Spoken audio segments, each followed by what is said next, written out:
రేవంత్ రెడ్డి లేదు ఆయన 2014 ముందుకున్నటువంటి Congress party నడిపించినటువంటి club అంటే పేకాట క్లబ్లు అనుకుంటున్నాడు ఆయన.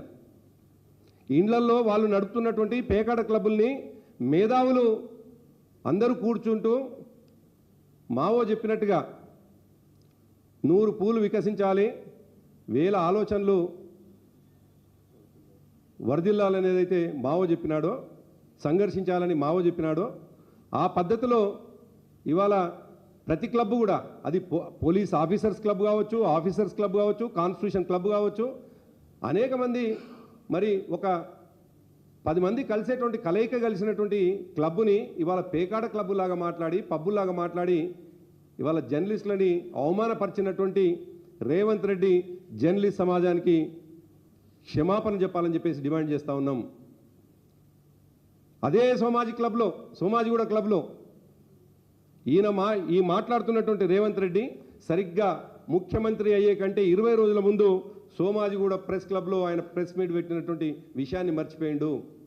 సోమాజిగూడ ప్రెస్ క్లబ్ వేదికగా మా ప్రభుత్వం పైన అనేక విమర్శలు చేసినటువంటి రేవంత్ రెడ్డి ఆ సోమాజిగూడ ప్రెస్ క్లబ్ని అవమానించడం అనేటువంటిది దుర్మార్గం. రేవంత్ రెడ్డికి ఒక లక్షణం ఉన్నది, ఏరు దాటగానే తప్ప ముంచేటువంటి లక్షణం ఉన్నది రేవంత్ రెడ్డికి. అందుకే ఆయన అనేక సందర్భాల్లో ఒక మాట చెప్పుకుంటూ వస్తున్నాడు, నేను నల్లమల బిడ్డను తొక్కుకుంటొచ్చి ముఖ్యమంత్రి అయినని. ఎస్, నువ్వు ఉత్తమ్ కుమార్ రెడ్డిని తొక్కింది వాస్తవమే, నువ్వు కోమటిరెడ్డి వెంకటరెడ్డిని తొక్కింది వాస్తవమే, నువ్వు శ్రీధర్ బాబుని తొక్కుంటొచ్చింది వాస్తవమే, నువ్వు కాంగ్రెస్ జెండాలను మోసినటువంటి అనేక మంది నాయకులని, త్యాగాలు చేసినటువంటి నాయకులని నీ కుట్రలతోటి, నీ కుతంత్రాలతోటి తొక్కుకుంటూ వచ్చింది వాస్తవమే. కానీ చివరికి నీ మాట, నీ గొంతయి ప్రపంచానికి వినిపించినటువంటి జర్నలిస్టులను కూడా నేను తొక్కుతా అని చెప్పేసి మాట్లాడము, గతంలో మాట్లాడినాం. చివరికి వేదిక అయినటువంటి సోమాజిగూడ ప్రెస్ క్లబ్ని కూడా క్లబ్గా మాట్లాడి, అది ఒక పబ్బు క్లబ్గా మాట్లాడి అవమానపరచడం అనేటువంటిది చాలా దుర్మార్గమైనటువంటి విషయం అనేది ఈ సందర్భంగా గుర్తు చేస్తా ఉన్నాను. ఈ సందర్భంగా మేధావులైనటువంటి వాళ్ళకి, విజ్ఞతతో మాట్లాడేటువంటి వాళ్ళకి, పౌర సమాజానికి విజ్ఞప్తి చేస్తా ఉన్నాను. బాధ్యత కలిగినటువంటి రేవంత్ రెడ్డి మాట్లాడడాన్ని తీవ్రంగా ఖండించాల్సినటువంటి అవసరం ఉండే, కానీ దురదృష్టం ఈ నిమిషం వరకు కూడా మరి ఇప్పటి వరకు బ్లాక్మెయిలింగ్ చేసేటువంటి 1-2 మీడియా ఛానళ్ళు ఉండవచ్చు. ఆ బ్లాక్మెయిలింగ్ మీడియా ఛానళ్ళని మెయిన్ స్ట్రీమ్ మీడియా ఛానళ్ళు ఏవైతే గౌరవంగా ఉంటున్నాయో వాటి అంటగడుతున్నారా తెలియదు. గతంలో మహా ఛానల్ అనేటువంటి ఒక బ్లాక్మెయిలింగ్ ఛానల్ని, ఆ ఛానల్లో వచ్చేటువంటి వార్తలని ఖండిస్తే, లేదు మా కేటీఆర్ గారి మీద ఇష్టం వచ్చినట్టుగా ప్రవర్తిస్తే, కేటీఆర్ గారి అభిమానులు దాని మీద దాడి చేస్తే అప్పటికప్పుడు 5 నిమిషాలనే ప్రతిస్పందించిన వాళ్ళు, 5 నిమిషాలనే ఆంధ్రా నుంచి వెళ్ళి మాట్లాడినటువంటి చంద్రబాబు నాయుడు, ఆంధ్రా నుంచి వెళ్ళి మాట్లాడినటువంటి వారి కొడుకు లోకేష్, ఇక్కడ అసలు దాడులే జరగవు, ముట్టడే లేదు అని ఒకవైపు చర్చ జరుగుతుంటే, రాత్రికి రాత్రి కలగని బండి సంజయ్ ఒక ఛానల్ మీద బీఆర్ఎస్ వాళ్ళు దాడి చేస్తే మేము ఊరుకోమని చెప్పేసి మాట్లాడుతున్నటువంటి వాళ్ళు సాక్షాత్తు ఇవాళ జర్నలిస్టులని అవమానపరుస్తూ సోమాజిగూడ ప్రెస్ క్లబ్ని ఒక పబ్బు క్లబ్ లాగా మాట్లాడినటువంటి బండి సంజయ్ ఎందుకు మాట్లాడటం లేదు? ఇవాళ ప్రజల హక్కుగా మాట్లాడేవాళ్ళు, ప్రజల గొంతుకగా మాట్లాడేటువంటి కమ్యూనిస్టు పార్టీలు ఎక్కడ పోయినాయి? ఎవరికి అమ్ముడుపోతున్నారు?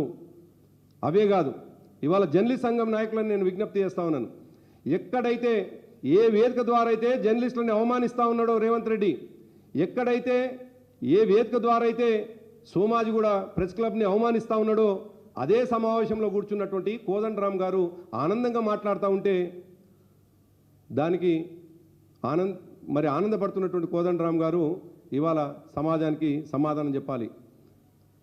జర్నలిస్టుల హక్కుల కోసం నిరంతరం పోరాటం చేస్తామని చెప్పినటువంటి శ్రీనివాసరెడ్డి గారు అదే సమావేశంలో ఉంటారు, ఆయన నుంచి కూడా ప్రతిస్పందన వస్తుందని ఇప్పటిదాకా ఎదురు చూసినాం. ఈరోజు 12 గంటల దాకా ఎదురు చూసినాం. వారే కాదు, ఇవాళ సమాజంలో ఉన్నటువంటి రాజకీయ పార్టీలు రోజు తాము మాట్లాడేటువంటి విషయాల్ని సోమాజిగూడ ప్రెస్ క్లబ్ ద్వారా, మీరు చూపించే కెమెరాల ద్వారా, మీరు రాసేటువంటి పేపర్ల ద్వారా ప్రపంచానికి చూపిస్తున్నటువంటి మిమ్ముల్ని అవమానపరుస్తూ ఉంటే మాట్లాడనటువంటి ఈ రాజకీయ పార్టీలను ఏమనాలి, మాట్లాడినటువంటి ఈ జర్నలిస్ట్ సంఘాల నాయకులని, సోకాల్డ్ జర్నలిస్ట్ సంఘాల నాయకులని తప్పకుండా ప్రశ్నించాల్సినటువంటి అవసరం ఉన్నది. ఈ సందర్భంగా ఈ ప్రెస్ మీట్లో ఉన్నటువంటి మిత్రులను కూడా నేను విజ్ఞప్తి చేస్తా ఉన్నాను.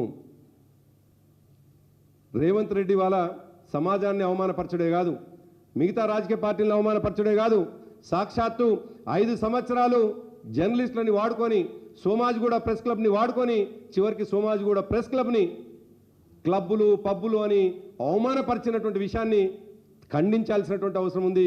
ఎలుగెత్తి వ్యతిరేకంగా మాట్లాడాల్సినటువంటి అవసరం ఉన్నది. ఆయన మర్చిపోయినట్టున్నాడు. ఆయన ఎంపీగా ఢిల్లీలో ఉన్నటువంటి కాన్స్టిట్యూషన్ క్లబ్లో ఆయన మెంబరే. అదేవిధంగా మొన్నటిదాకా అనేక రకాల అక్రమాలు చేసి పత్రికలకు ఎక్కినటువంటి కొంతమంది వ్యక్తుల్లో జూబ్లీస్ క్లబ్ పేరు కూడా ఉన్నది. కొంతమంది అక్రమాలు చేసిండ్రని దాని అధ్యక్షుడు కూడా ఈయన రేవంత్ రెడ్డి ఉన్నాడు. మరి అవే క్లబ్బుల్లాగా క్లబ్బులు అనేటువంటివి 10 మంది కలుసుకొని అనేక విషయాలు మాట్లాడుకునేటువంటి అవకాశం ఉన్నటువంటి క్లబ్బులని చివరికి పబ్బుల్లాగా మాట్లాడమనే